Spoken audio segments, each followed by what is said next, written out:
नमस्कार दोस्तों, बहुत समय पहले की बात है। एक हरे भरे जंगल में तरह तरह के जानवर रहते थे।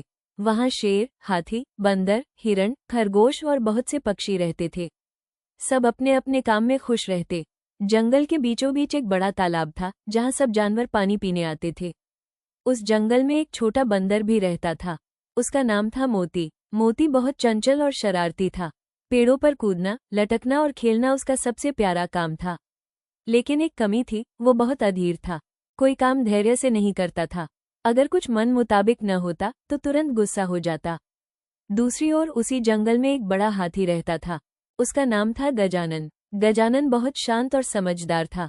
धीरे धीरे चलना, सबकी मदद करना और हर बात सोच समझकर करना उसकी आदत थी। मोती और गजानन एक दूसरे को देखते तो थे, पर बात बहुत कम होती थी। एक दिन की बात है। मोती पेड़ पर बैठा केला खा रहा था। तभी नीचे गजानन आया। उसने तालाब से पानी पिया और पास के पेड़ से पत्ते खाने लगा। मोती ने शरारत में कहा, अरे गजानन भैया, तुम इतने धीरे धीरे क्यों चलते हो? जरा मेरी तरह कूदो फांदो, देखो कितना मजा आता है। गजानन मुस्कुराया और बोला, मोती, हर किसी की अपनी चाल होती है। मैं बड़ा हूँ, अगर तेजी से दौड़ूंगा तो जंगल का बहुत नुकसान कर दूंगा। मोती ने हंसते हुए कहा, अरे तुम तो हमेशा धीरे धीरे चलते हो, तुम्हारे साथ कौन दोस्ती करेगा? गजानन कुछ नहीं बोला। उसने मुस्कुराकर अब कुछ दिनों बाद जंगल में तेज आंधी और बारिश आई। पेड़ हिलने लगे। मोती पेड़ की सबसे ऊंची डाल पर बैठा था। अचानक हवा इतनी तेज चली कि डाल टूट गई और मोती नीचे गिर पड़ा।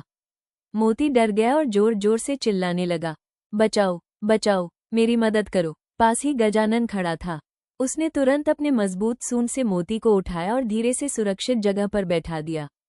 मोती कांप रहा था। उसने डरते डरते कहा, धन्यवाद गजानन भैया, अगर आप न होते तो मैं चोट खा जाता। उस दिन के बाद मोती और गजानन अच्छे दोस्त बन गए। मोती रोज गजानन के पास आने लगा। कभी उसकी पीठ पर बैठकर सैर करता, कभी उसके कान पकड़कर खेलता। गजानन भी मोती की हरकतों पर हंसता और उसे प्यार करता। एक बार जंगल में भेड़ियों का झुंड आ गया। वे छोटे छोटे जानवरों पर हमला करने लगे। खरगोश और हिरण डर गए। सब इकट्ठा होकर बोले, अब क्या होगा? ये भेड़िए हमें खा जाएंगे। मोती ने हिम्मत दिखाते हुए कहा, डरने की जरूरत नहीं, हम सब मिलकर कोई उपाय करेंगे। लेकिन भेड़िए बहुत चालाक थे। वे झाड़ियों में छिपकर छोटे जानवरों पर झपटते। गजानन ने शांत होकर सोचा और योजना बनाई। उसने अपने भारी पैरों से जमीन पर जोर जोर से पैर पटके, जिससे तेज आवाज आई।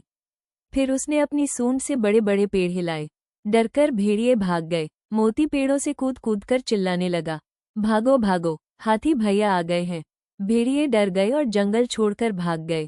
उसके बाद सब जानवर खुशी से झूम उठे। मोती ने सबके सामने कहा, आज मैंने एक बात सीखी है, शरारत करना बुरा नहीं है, लेकिन मुश्किल वक्त में समझदारी और धैर्य सबसे बड़ा हथियार है। गजानन भैया ने हमें सिखाया कि ताकत और बुद्धि मिलकर ही जीत दिलाते हैं। गजानन मुस्कुराकर बोला, सच्ची दोस्ती वही है जिसमें हम एक दूसरे की मदद करें। धैर्य और समझदारी हमेशा जीत दिलाते हैं। अगर आपको वीडियो पसंद आए तो लाइक, शेयर और सब्सक्राइब जरूर करें।